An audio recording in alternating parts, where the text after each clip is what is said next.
I want to link what Thando was saying to what you were saying, Mapelo, because you raised the question around, yes, we've got policy, but we need action.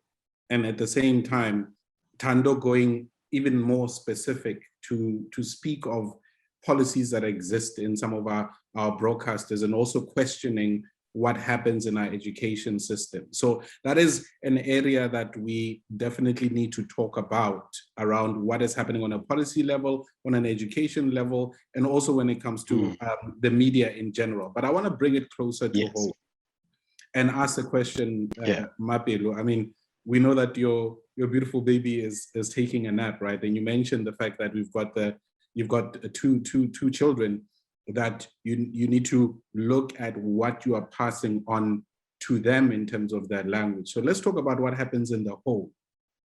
And as a mother and as a child of your parents, with the culture that you come from, the language that you speak, Sepedi, how are you translating that within your home, or even around your respective circles of those who do speak our indigenous languages? What I would say, Koketso, is I was very fortunate to actually join a BA program that was using mother tongue as a medium of instruction at the University of Limpopo.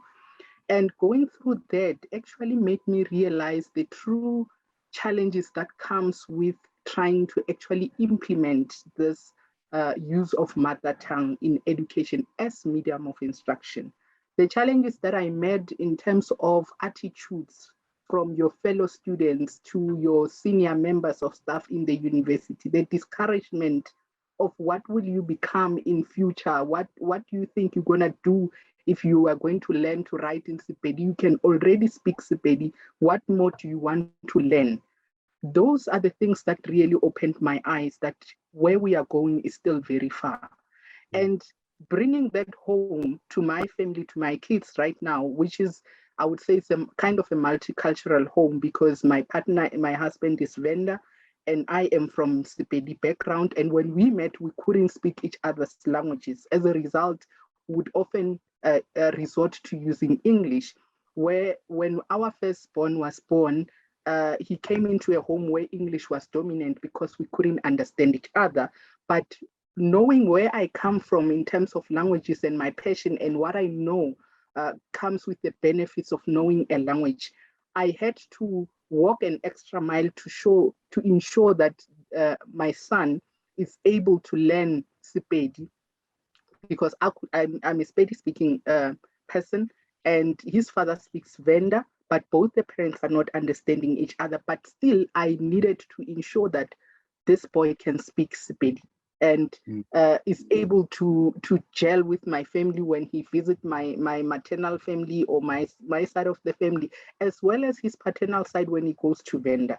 So it's a challenging journey. Hence, I'm saying it must be intentional. It doesn't happen automatically. What I think usually we take for granted is that, no, they will learn, but how? If you're not making the environment conducive for them to learn, they will not learn. If the parents, if me and their father continued to just use English throughout, they were not going to learn Sepedi or Chivenda. So we had to be intentional.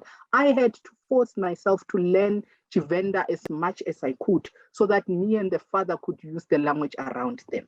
I had to ensure that when I talk to them, I talked in Sepedi, so that they could be able to be exposed to the language to an extent where, when we hire a helper, we would ensure that this person is Chivenda speaking, to a point where our helpers could not speak any other language but Chivenda, to ensure that they speak the language to our kids.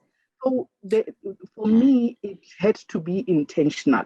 You don't just say it will happen. It doesn't happen automatically. Exactly. They go to an English medium crash, and that's the language they are getting there. And if they come back home and they don't get these African languages, then that's it. Where are they going to get them from? And I was saying on that, Thando, you are agreeing a lot with what Mapelo is saying. And I want to focus on the word that she used of, it is intentional, right? And you, in your activism, in your ways, everything about you is very intentional. As a young that's correct. as a young Ndebele man, what are you finding around your peers when it comes to their own relationship with isiNdebele? You see, Kosagwe, to be honest with you, even Amandebele, some of them, they don't understand me. They don't understand what I'm doing. I'm always dressed isiNdebele attire, you know, and things like that, like this used to happen. To, you know, the older generations of our grandparents, they used to dress like this. Our mothers bakhulile bambata like this, but and then they changed to a modern dress. So now the problem is, my generation, they don't like what I'm doing. They don't understand why I'm doing it. They don't love their language. They don't love their culture.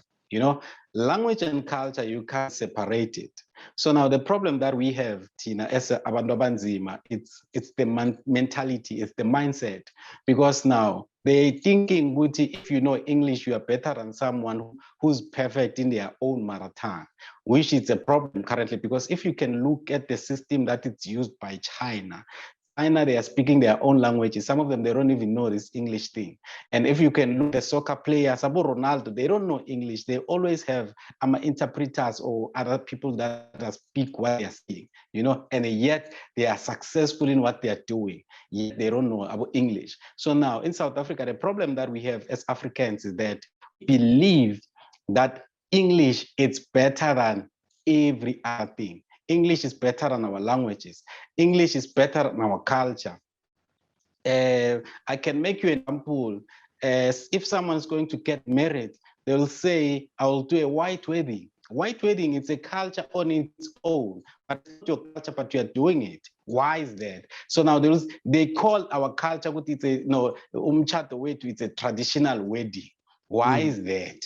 No, because it's a tradition. You can't say it's a traditional wedding. That other one, it's a white wedding because their culture and it's white. So, but now if we can fix our mindset, my king, I'm telling you, our languages will still live forever. And if you can bring along the economy with it, so that our people cannot take their children to expensive schools so that they can be able to learn English. Imagine paying an expensive school for your child to learn English. You know, now my peers, what I'm facing is that they don't like what I'm doing. They always diss me.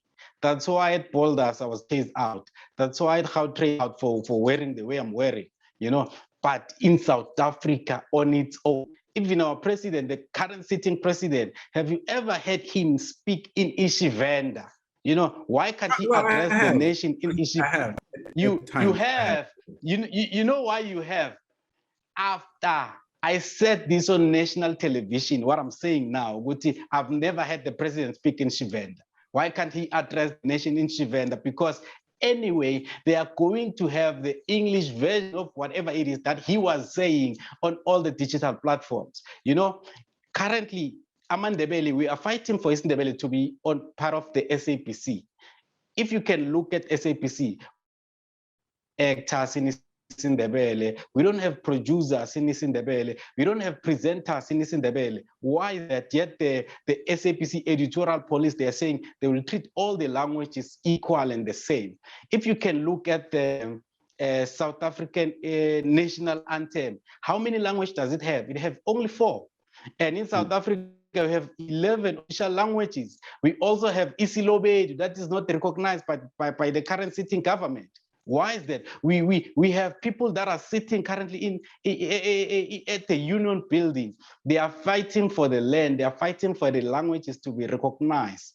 You know, why is that in South Africa? So you see now the challenge that we are facing is extremely broad because we are still fighting for inkolo ezingapanga kwaNdebele to teach isiNdebele. You know, the important thing to teach their mother tongue.